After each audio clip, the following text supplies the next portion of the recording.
So, since Saturday, indoor comedy clubs have finally been allowed to reopen, but only after a really tough 6-month period that, as we say, has been nothing to laugh about. Can comedy bounce back?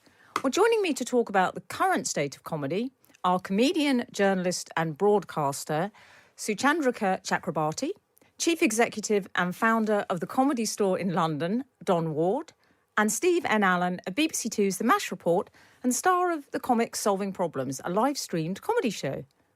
Suchandrika, hello there. Hello.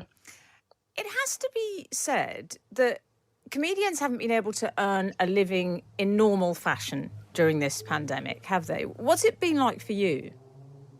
Well, I have to admit that I only took up comedy in January this year. I could tell it would be a really good year for starting in comedy. So I wasn't making most of my income from comedy, so I haven't been in that sort of situation. But yeah, it's been an interesting year to take up stand-up and try to enter the industry. Yeah, I was going to say great timing.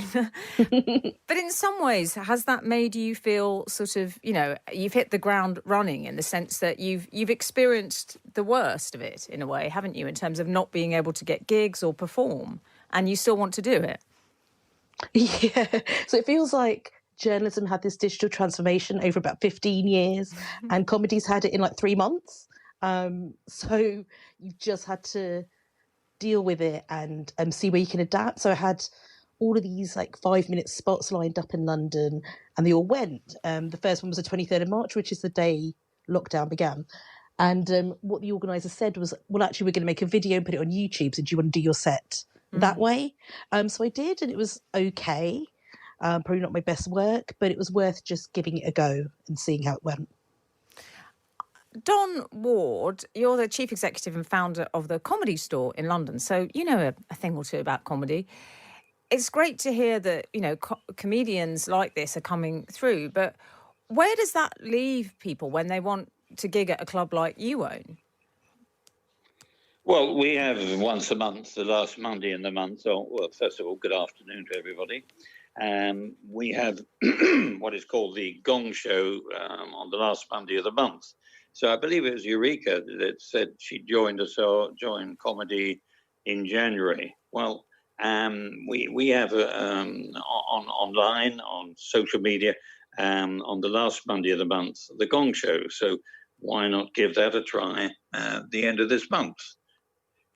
Once we're reopened, then the Gong Show will happen the last Monday of the month in the store. But the store is not going to open until the social distancing is finished because I cannot operate under those circumstances. We're a 400-seater and we worked it out. I think we have about 82 seats that we could possibly use, which if anybody knows anything about comedy, and I hope most people do, the success of stand-up comedy success of stand-up comedy is the fact that the room is crowded. The laughter is infectious. It kind of spreads around the room, and it works if the room is crowded. It does not work if it's only a quarter full. Everybody starts to feel they're in the wrong place. And presumably, the Comedy Store has been well known for breaking, new acts, hasn't it? And turning them into big names, essentially. It gives them that first big crucial break. Do you think it's less high-profile names, breakthrough comics, if you like, who will suffer more as a result of this? No, I don't think so. I think everybody's going to suffer. All comics will suffer through this pandemic for the simple reason that, for example, if a comedian goes away for a 2-week holiday, when he gets back, his timing is off. It only takes a couple of weeks not telling jokes for your timing to be a little bit rusty. So it'll take 3 or 4 gigs before they're match fit again. Now, comics haven't been working for the last 5 months. So you can imagine their timing is all over the place. Yes, they could work a few gags in the bathroom, but that's not the same as working a live gig. So it's going to be very, very interesting. In fact, it's a unique situation Comedy Store is 41 years old, actually. And we were the start. We were the beginning of it all. So, here's all these comics over 41 years. I've got lovely material and what have you. And it's slipped into the background, if you follow. So it's going to take them, I would say, sort of 10, 12 gigs to sort of get going and get the timing and get the feel Get back in the groove, back again. So I want to go to you, Steve and Alan, if that's okay. How rusty is your timing now? Very. Yeah, Don's absolutely right. No, and it is true. You feel it on a holiday. I did my first live gig back over the weekend. And there are different types of live gigs that we can do. I mean, there are the online ones, and I've done a few of those, but they're different. They don't teach you the same kind of in the room, playing the room skills. And I did a driving gig, which is effectively shouting in a car park. And it's not necessarily a skill I ever thought I'd want to develop, but I could feel it. It is true that if you're not in that live moment, it's like a crucible of all the different hormones that you don't want, all the stress hormones, the adrenaline, all of that is what produces the live stand-up comedy performance. And if you're not used to it, the same things that make you do your best performance knock you off what you're trying to focus and do. So, yeah, I mean, but at least it means all comedians are slightly less funny than they would have been. So the playing field is leveled again. Yes. And as we know, that's very key to comics, isn't it?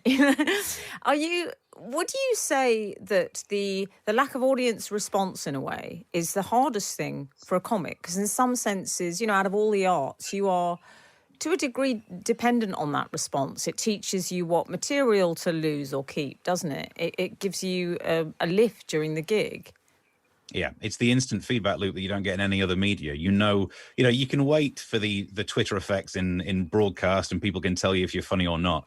But in the moment, on a stage, right there and then whether you've just managed to achieve funny. And so when we did the last series of the MASH Report, which is normally something that we do in front of a live audience, it became a very different beast because we all filmed it at home in our front rooms. No live audience, because obviously we weren't allowed to invite them round.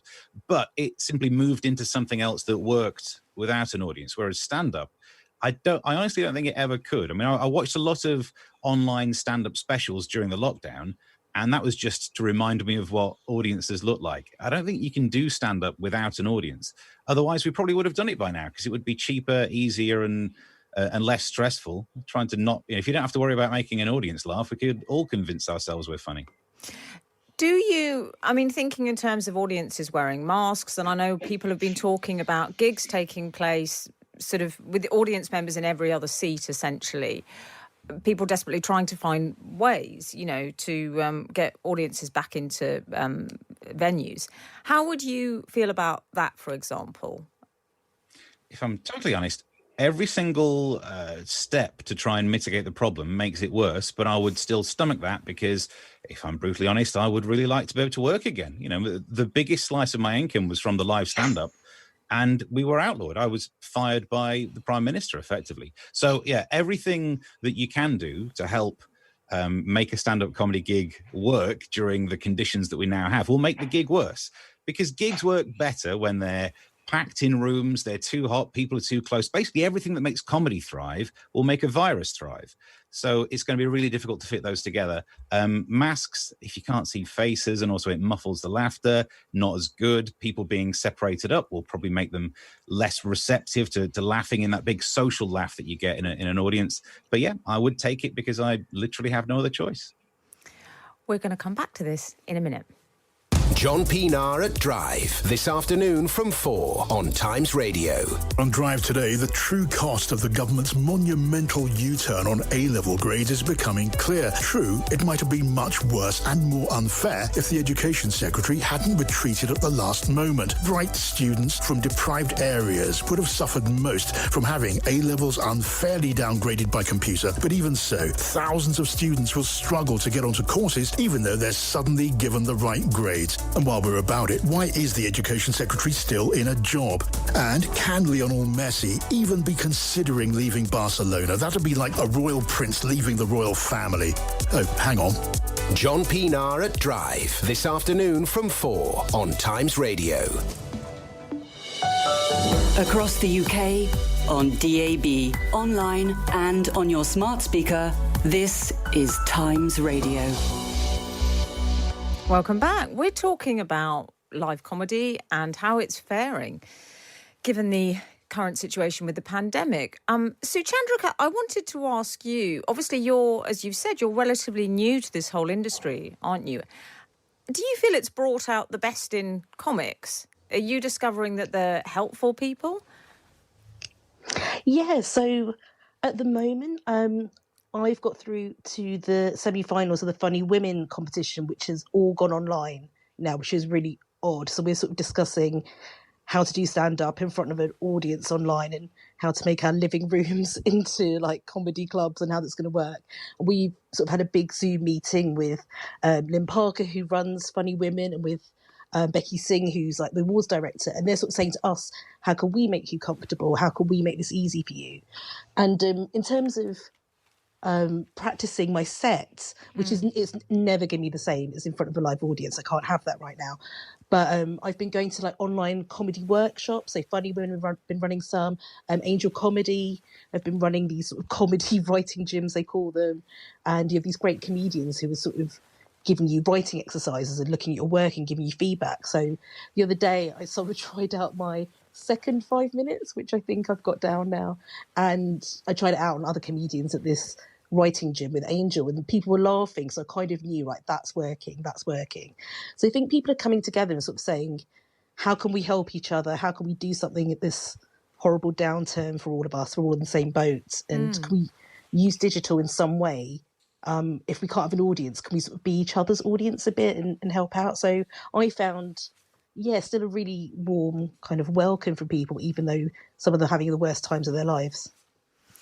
I wanted to ask you, Steve, in terms of material, I mean, there's almost a certain pressure on comics and all creative people, essentially, to produce all this extraordinary stuff during this time. You've suddenly got all this time on your hands. You can write, you can create. Has that been the case for you? It actually has been eventually. So for the first few weeks, I am willing to admit I didn't deal with it particularly well. I suddenly lost all the work that I used to feel good. I mean, there's a certain joy from doing comedy that's selfish. If you make a room full of people laugh, it makes you feel good. And that just disappeared. And I had a bad spell when I was just lying on the sofa, really unmotivated, really struggling with it. And then my partner in the Comic Solving Problems online show that we do suggested that we do it. I was so miserable as to think, well, it won't work, but I'll do it. I've got nothing else to do. And now it's turned into this show that is a reason to write material 2 shows a week, churning out. And it is there because we're topical comedians. This is one of those moments where so many people know the details of the news because that news actually matters. Instead of trying to crowbar a joke in about a story that's passed everyone by because no one really cares. This is a time when we've never been so connected to the news that's really impacting our life. I mean, there were some weeks when the news would tell you if you were allowed out or not. So it's a good time to reinforce that connection and put some humor on it, because I think we need humor to help us get through the things that might badly impact our mental health. And we've now, I suppose, got all these sort of, shared touchstones that we didn't have until 6 months ago. Chris Whitty, none of us were sort of, but that's sort of changed the cultural landscape, really, hasn't it? Yeah. Yeah, I mean, there are lots of references that you can go to. We're all on the same page, and actually it's really nice. After 4 years of people arguing over, who gets to decide where our trade agreements are done, which is an odd situation, really. Finally, no one's pro-virus, put it that way. So it gets us on the same page a bit. Don, as someone who's watched, countless comics come up through the years, do you think that the pandemic will change the nature of comedy? I'm glad you brought that up, Emily, because I'm giving a lot of thought to when comedy does come back. Is it going to be a bit different? I think it will be, and I think I'm looking at different angles with our comedy week to see if there is any little way I can change it, because. Steve, I think you'll agree that stand-up comedy is 41 years old now, and I think it needs a kick in the arse somehow, if you'll pardon that expression. I think it needs a kick somewhere to take it in some different directions. That's what we at the Comedy Store are thinking about. I think the great British public who have been supporting stand-up comedy, God bless them, and I hope they will do for many, many years, have been starved of it. Yes, you can see live at the Apollo and various things. Comedy Store, we stream a lot of things, but it's not live. We do drive-ins, we do sit-ins in gardens and what have you. We're doing everything we possibly can to keep this wonderful art form alive. But the public have been starved of it, the live stuff. And one thinks back to the last World War, that during the wartime, variety theatres were still in action, and that kept the great British public sort of somewhat happier than they should be. But we haven't had it this time. So, they've been starved of it. So they're going to come back. I think we're going to need to, Steve, what do you think? Some new twists in comedy. That's how I'm viewing it. Obviously, the core business, which is the stand-up stuff, will be the same. But I'm looking at other things. I think that's my thoughts on it. Steve, are you feeling positive in that sense? Yeah. I mean, if Don thinks it, then it probably could happen in the industry. That's to be fair. But I think you're also right. It's an industry that's maturing, and therefore it has the ability to have different things. It can keep its core product. It can add to it so many different versions. We've effectively stress tested the internet for comedy. Thanks to this lockdown, we now know what we can do with that. There are many things that we can do to keep that source of entertainment back in the British life. And I think it is quite integral, because I've certainly grown up knowing that stand-up comedy is there all the time. I don't know how I'd cope with a world that didn't have that ability to reflect on things humorously. So, Chandrika, as someone who's just entered the industry recently, has that made you feel slightly heartened? What the comedy can deal with this moment in time. Yeah, just that it will transform, and just in the light of what Steve and Don were just saying. I think as well that stand-up is very reactive, and even though people will be rusty when they sort of come back after lockdown, and when we can pack people back in, and you do want that crowded sort of audience in front of you, I think that people can then write their sets to react to what's just happened and what's happened in the news and how people have felt after lockdown. And the audience will really want that reflected back to them. So the great thing about comedy as opposed to other art forms is that we can really quickly get a handle of the situation and start writing about, well, how did that feel? So for my second 5 minutes, I found myself writing about lockdown, but not sort of straight on, because I don't think that works, because I think we've all talked about what it's felt like to be stuck at home. But I found myself organising a hen do, like a virtual hen do, for a friend who actually ended up postponing her weddings next year. And we had these really weird existential questions like, how do we get a stripper for her? Because I don't know if that works with social distancing. And just all of these things that you'd want for a hen do. You just think, well, how are we going to actually manage to do that? And so that became the set, really, just really normal questions that would be ordinary in every other year. And I've organised other hen do's. This year, do we get a vat of hand sanitizer for him? Does he wear a mask? How does this happen? So I think that we can react really quickly to this really odd kind of 6 months and this gap where there's been no live comedy, and then actually get back into the swing of things really quickly, I hope. Steve, comics, I'm hope you'll be okay with me suggesting this, but I've always described comics as people who have a look at me gene. There's a slight need to entertain and perform. And how has that affected you just in terms of your life? Have you felt slightly frustrated, I suppose, not being able to exercise that gene? I totally take that, and indeed, I think you're phrasing it quite kindly. It's another way of looking at it is there is a hole in our psyche that needs to be plugged by the appreciation of others. Yes, basically, and it's impossible to find another way of doing it. I've done the online gigs, but you hear about 3 people chuckling, but it's been distorted by the processing. Nothing feels as good as being on stage, and the problem is, that I've learned that I can get that by being on stage. There might be other people with the same urge, but until you've tasted the sweet feeling of making a room full of people laugh, I suppose if you hadn't seen sort of riches, you could live with being poor. So I've felt the emotional effects of not being able to stand on stage and do the thing I love and have that connection with a room full of people. So yeah, I can't wait for it to get back for that very reason, that hole in my psyche. And partly that, and as you say, I guess for slight mental health reasons, because if that's how you earn your living, and I suppose if that's your sense of identity, and that's what you're used to, that must have felt quite strange suddenly being denied the opportunity to do your job, essentially. Yeah, I thought I was more emotionally bulletproof than I now know that I am. Because I'm from a working class background up north. I realised you got to work. If you want money, you got to work. So I've always had that mentality. And I've never had a time when I'm not working as hard as I can, up until when lockdown kicked me out of all my jobs. And I had no way of preparing myself for what that was going to feel like. And I don't think I dealt with it well. I mean, thankfully, this project that we do twice a week that my comedy partner came up with, if it weren't for that comic solving problems, I still would be comfort eating sat in front of Netflix, which is not good for anyone other than Netflix. We should ask you, Suchandrika, have you found yourself doing that at all? Just that, when time's stretching out before you, have you done the eating food in front of Netflix? I'm afraid I have. Oh, yeah, definitely a bit of that. Because also with freelance journalism, like that completely dried up as well.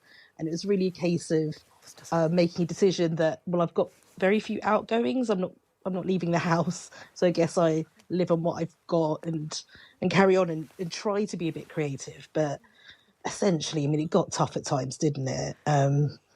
Yeah, it's been a weird few months. Well, it has been a weird few months, but I'm going to ask you all a question now, which I'll ask everyone in this section, which is I want you to give marks out of 10 for the current state of the comedy industry in this country.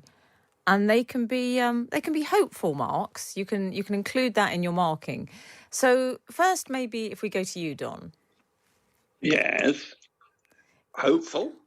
It's up to yeah. I'm not quite following the question. You mean hopeful when it all gets back together again, or hopeful as far as just go with your instinct, Don? A mark out of 10 for the current state. How you'd rank the health of the comedy industry in this country if you had to mark it out of 10? Good God, 1. Okay. 1 out of 10. Bless them. They're suffering so. They're suffering so. As Steve has said, that wonderful feeling of going on stage and getting great laughs, and there's nothing like it. Well, the nearest you can get to it is a very cold shower. Okay. Suchandrika. The exhilaration afterwards, you go, oh, wow. No, unfortunately, our dear, wonderful comedy is in a sad state. So I can only give it 1. 1. Okay, I appreciate your honesty, Don. Suchandrika, yes. Can we have your mark, please? Oh God, right now I'm gonna go quite high. I'm gonna go like 6 because at least we can do gigs inside now. It's just a case of getting it back to what it was and people actually sitting next to each other. So I'm hopeful. And finally, you, Steve. What are you going to give comedy out of 10? Yeah, I'm going to effectively split the difference and give it a 3 because I think at the moment, people aren't going to see comedy. It won't be as good when you do go due to the restrictions and the comedians won't be as funny. Mm-hmm. But I think we've learned to use the internet in a way that it might have taken us a decade to do. So if we're looking at comedy, not just stand-up, there's loads of streaming shows out there. There's reasons to write extra things. And actually, people will come back to comedy. I think all of us comedians think we play a bigger role in someone's night out. We're forgetting how much they enjoy being out the house and having a drink. And we are a third part of that night out. So people will come back to comedy. We just need to wait for the restrictions to go and then we'll do all right. So I'll give it 3. You'll give it 3. Okay. Well, I think that's as good a place as any to end it. Suchandrika, Don and Steve, thank you all so much for joining me today.